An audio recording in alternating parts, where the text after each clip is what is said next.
Ubus ka na! Ang tagal mo na di nagpahinga. Bakit ka nawala yan ang tanong sa akin ng iba? Hindi mo ba kaya makasulat ng bagong kanta na hindi na kita nakikita? Pwede ba na marinig kita ulit? Nabubuga na bisal kasi dyan ka malapit. Bakit hindi ka na bumamatin? Kala ko mamatay. Ang mga freestyler, bakit parang hindi ka nalaman? Pasensya na kung hindi nyo na ako nakikita. Sa dinami-dami na makaligaw. Hindi ako nawala ng gana. Binigyan ko lang mga sarili ko ng alaga. Bakit hindi madali ang mag-iba ng MC?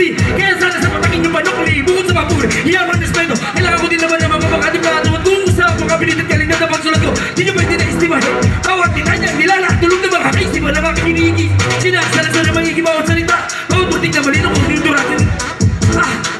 Ang hirap talaga kung matagalay na live. Pero kailangan ko pa rin naman na patunayan kahit na ako ay nawala. Ito hindi ko na isinulat pero ngayon dito ngayon ako ay magwawala.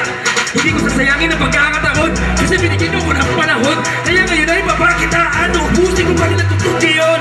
Nawala na pa sa mantala pero mabakitaan lahat ng mga habang ako tagamuntin lupa dito sa sityo ay magwawalang iya.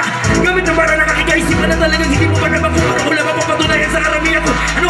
Nilalaman ang aking isipan. Wala ba diyang palakpakan sa kaliwa at sa kanan? Ito ang aking ginawa para sa aking